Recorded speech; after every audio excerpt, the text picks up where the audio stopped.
looks like the room is starting to fill up here. Everybody, welcome to our next session of DataDreamin today, where Alex Romano is going to talk to us about building small and powerful analytics teams. But then Alex, take it away. Perfect.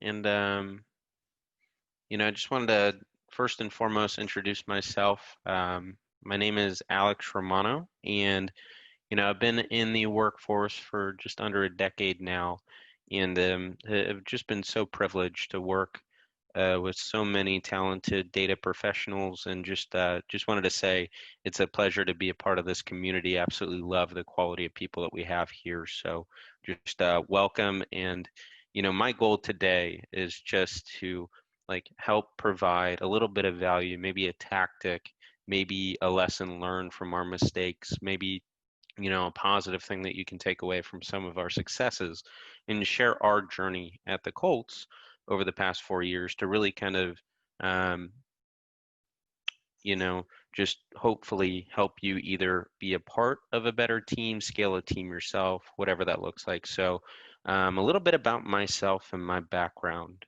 I grew up and always loved numbers and financials, and I interned for the Tampa Bay Buccaneers, and they implemented Salesforce, and I just saw the immense value that the platform provided. There was logic, there was math. I was just blown away. And so, after that, I really got passionate about, SaaS products and platforms, analytical platforms as well. And my first stop was at Nexiant, and it was just to implement basically server IT infrastructure based reporting system called Aptio. And I learned quickly, just the soft skills and the approach, but I was so focused on just the tech and just the coding and building up those skill sets.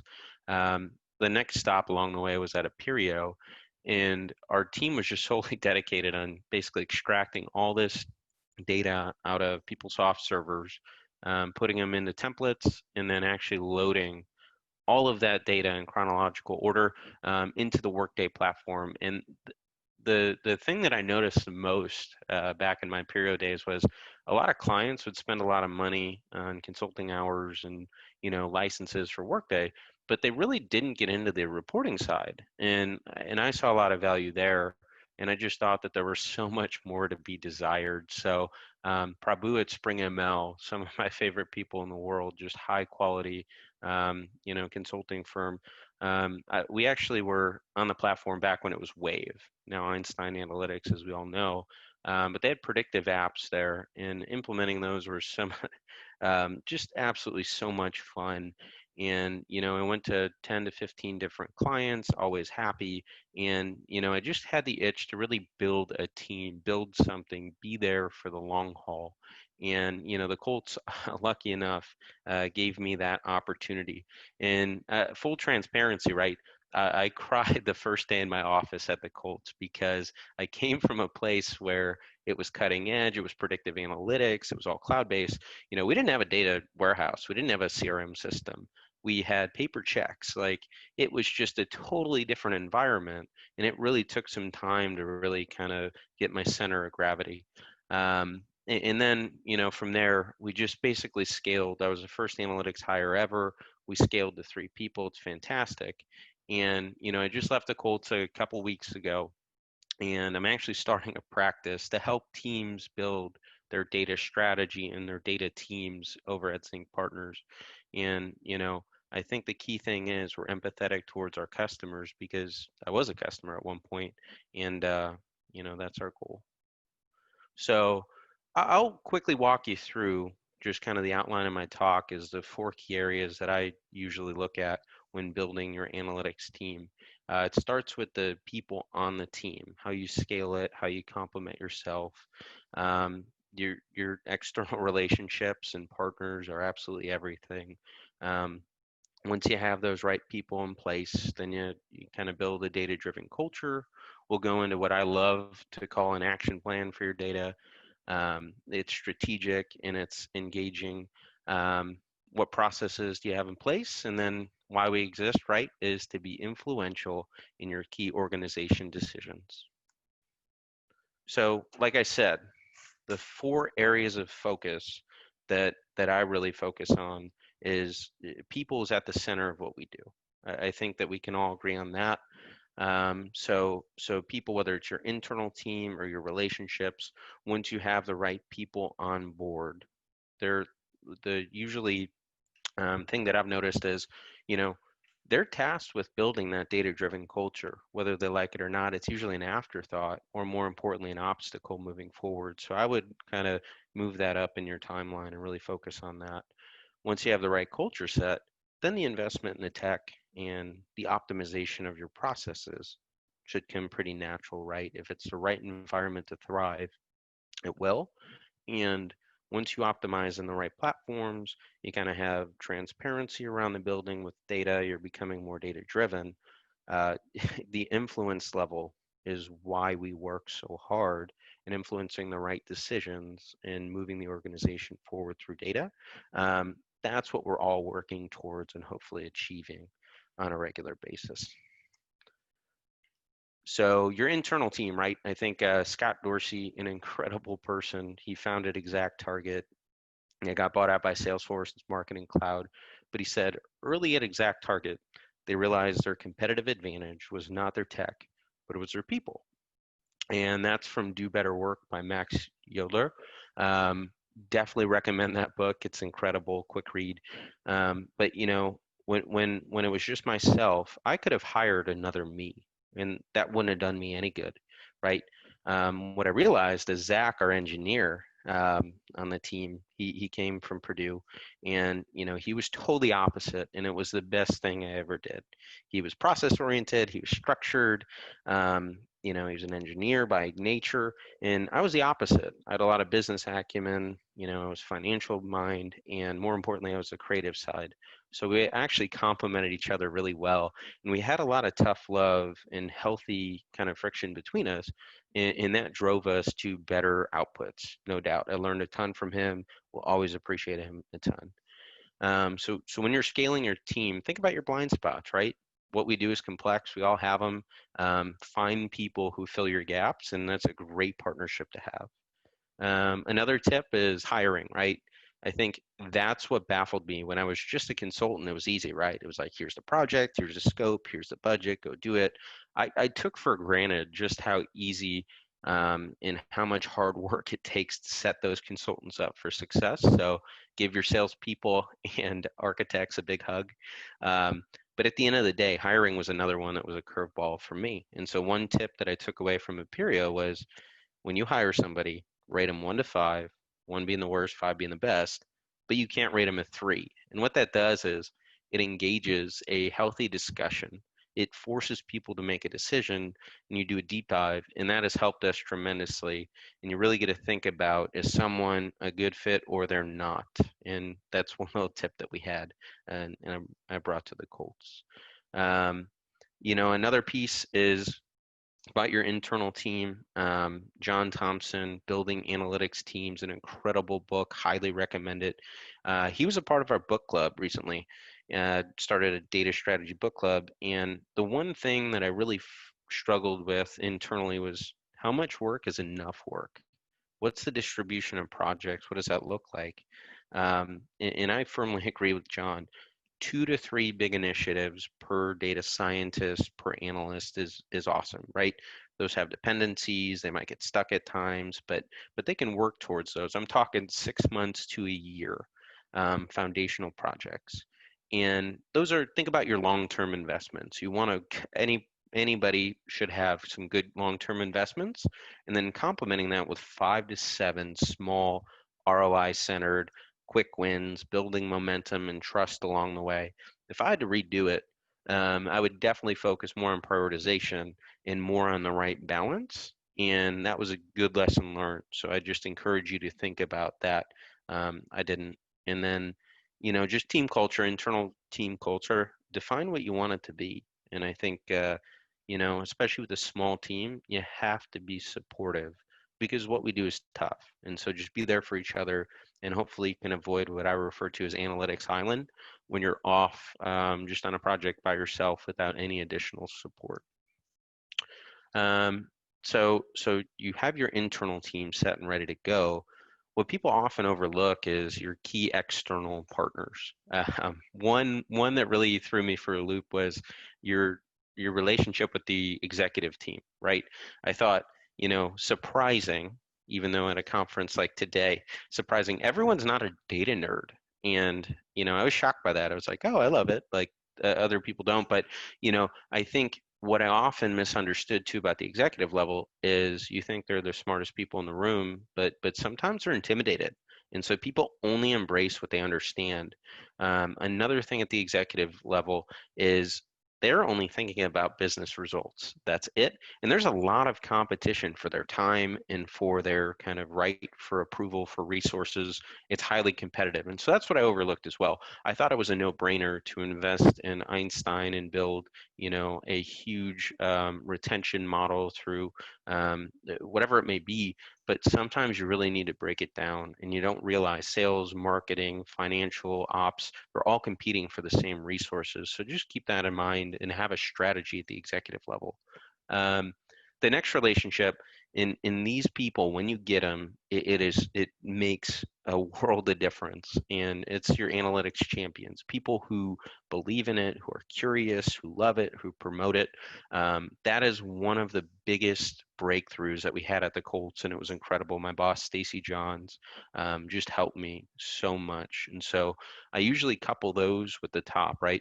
Bring your analytics champions to your next executive huddle if you're lucky enough to have one, and it will really start to connect the dots for the executive team. Um, beyond that, you're always going to have your directors, your department leaders, your decision makers throughout the building. I refer to them as like business partners, but you really need to understand and personalize your approach for each and every one of them, and have them be a part of your recommended strategy. Listen a ton with those relationships, and those will build up. And once you get past that trusting point and that inflection point, those are some of the best advocates around the building, no doubt. And that's where a lot of your projects will come from, because they actually make decisions, and that's key. Um, Subject matter experts, that's something that I haven't quite appreciated enough. And I think giving them the right level of credit is really important, but also getting access to them and making sure that you spend enough time and learn the business and the nuances, um, that will pay off far beyond in every project that you kind of take on. Um, so once you have those relationships set, I'm a big advocate for center of excellence model, where your analytics team is together, not just like someone in partnerships and someone in ticketing and someone in finance. I like to have the whole packaged kind of center of excellence, and then each kind of department is your customer. That's my recommended approach, and I've seen it excel. Um, Another thing with these relationships are people often miss meetings. I think at the Colts, we really thrived when we were involved in the right meetings. So just asking for a seat at the table for the ticket sales meeting, where you have to build a dynamic pricing model or a variable pricing model for the next season, listening, asking questions, and then more importantly, delivering value at every meeting is huge. And know your decision cadences, and you can kind of build ahead of the business. There's a lot of value there. Like I've said, I think the most important thing is that momentum and trust um, opens up people. They'll give you feedback. They'll be a part of the process. And when they're a part of the process, it's funny, people buy into their own ideas. And that was one of the best pieces of advice from a change management professional, is just have them be a part of it, and even have them finish off the model at times. So data-driven culture, right? I obviously started when we were data resistant, and we actually became pretty data savvy. I would say on the cusp of becoming data-driven. But where are you at today? Where's your company at today? What's your path moving forward? Those are questions that I didn't ask myself early enough. Do you have a data literacy? Do you have a training program involved? Do you have office hours? All those things, it takes real work and a strategy to have that sustainable growth. And, I think one key piece of advice with this is we did a report, a dashboard that got sent to ownership, and I purposely had all the directors kind of CC'd on it. And that report on Saturday, everybody knew was coming out. They wanted to be accurate. They wanted to make sure that their sales or their numbers got in there. That drove transparency, and that was one little quick tip that really helped us grow, and we scaled a ton from there. So just don't be shy of scheduled reports and alerts around it. Transparency is the key to growth, in my opinion. So I think one way to clear out a room is say that you're going to do a data assessment. People don't like assessments, in my opinion. So we relabeled it and thought about it a little bit differently at the Colts. And this is something that I'm going to offer at Zinc, no doubt, but it's an action plan. Action plans are exciting. It's a action plan that you build together, and it starts on the left side, right? It always starts with the business strategy. What are your drivers? What are your goals? Getting clarity on all of those, super, super important. And then what decisions are being made? What lack of visibility do you have? And here's the key is what problems exist within the organization. That's where your opportunity is. You have to build a data strategy that complements the business strategy and have those be so ingrained. That's what I've learned. And like we've spoke about a ton here, having the right platforms, the right people, the right buy-in, that right data culture to have it thrive. And another thing here that we haven't talked about is data quality. That's at the heart of everything that we do, and that has to be a strategic portion of what you offer. And it's all about the ops around it. One key tip is essentially at the Colts, we just sat down with every decision maker, went through their own personal action plan. It gave us a ton of accountability. It gave them their portion of the strategy and that accountability. But we asked them to go through what do you actually use and how do you use it? And I know it sounds simple, but seeing people use a dashboard and what we deemed as incorrect was like, oh, I see what you're trying to achieve. Here's our recommended approach to either refine it or build them a whole new dashboard or application or whatever it is. But that went a long, long way with us. So highly recommend it. I recommend a 6-month cadence. That gives you enough time to actually do and activate and execute the plan. But that's enough time to check in. Even at the Colts, like COVID hit, the season was crazy. We lost a team member to, he continued to grow his career. We were happy for him. But things change quick, so just be mindful of that. Another piece that I often see is just cool. So you have your relationships, your team ready to go, you're in a thriving culture, you have your action plan, but how else do you complement it? What other processes do you have? So internal, external, but communication is so key in what we do and often overlooked. At the Colts, we wouldn't do a project if there was no business outcome to it. We would just say no. And so just think about how you prioritize projects and what processes you have in place.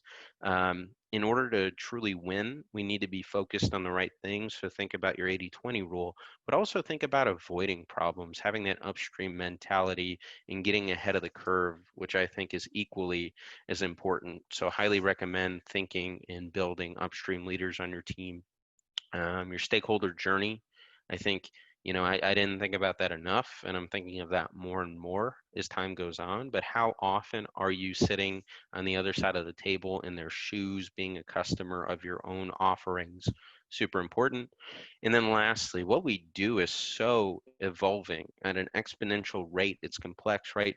Do you have a strategy for your team upskilling, for your tech platforms, what your investments look like?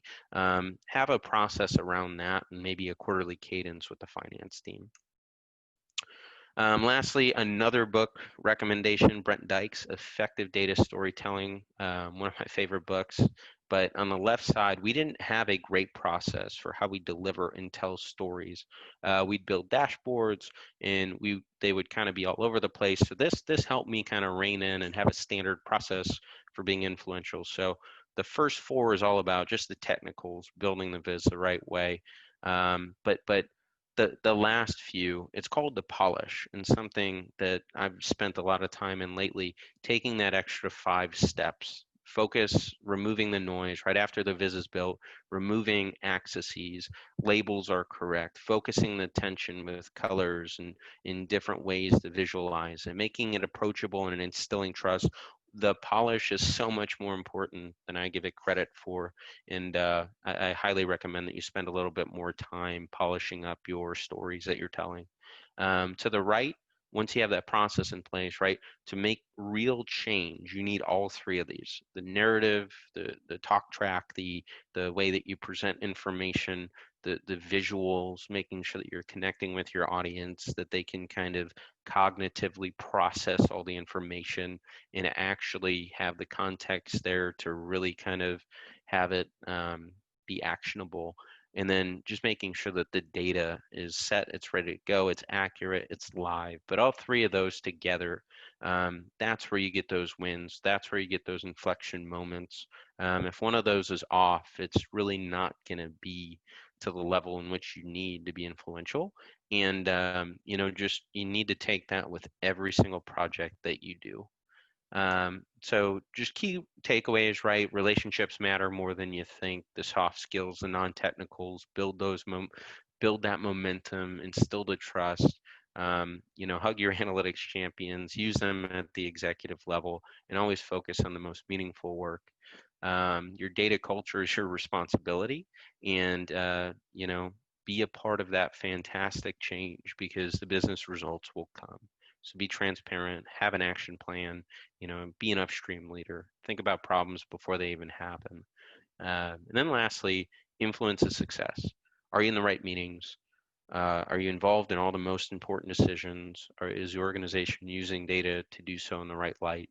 And just be a change agent. It's fun. It's difficult. Be ready for a lot of ups and downs, but that's how you actually produce the results as a small team.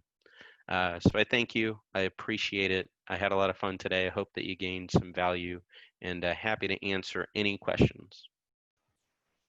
Alex, we have a question from Paul who's asking how you approach executive training with a small team in terms of interpretation of information to make decisions. Maybe you can talk to that. Yeah, I think one is how your relationship's structured. We were under the financial portion of the organization, but I didn't report to any executive directly. And I think that's important because if you're reporting to somebody, that relationship then becomes complicated real quick. So that's my first piece of advice. My second piece of advice is, no executive, as far as I'm concerned, is ever going to take the time and log in and use, interactive filters usually. And so I think the way that you communicate with them is through scheduled reports to their inbox, PDF, or actually the app. That's where we saw a lot of engagement. Setting up their text alerts with them. For the Colts, it was revenue, single game ticketing related, but making sure that you have a strong mobile experience because you know that's how you're going to get their attention. They don't need to be the best analytically. They just need to get the right information. And then lastly, just that's your job, right? To make everything so contextual, so actionable, so precise. That's where the polish comes into play. And that's where I would spend a lot more time on your visits versus their own personal growth. I hope that helps. Looks like it did.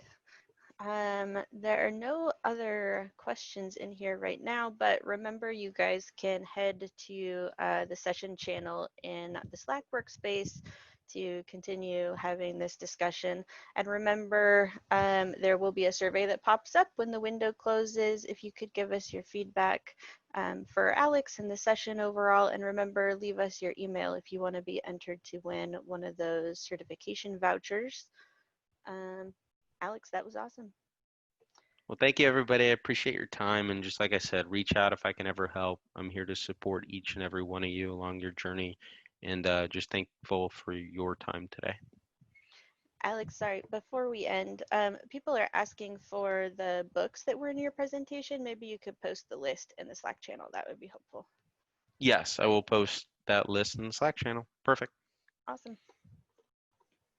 Thanks, everybody. Remember to head to the hallway for the link to the next session.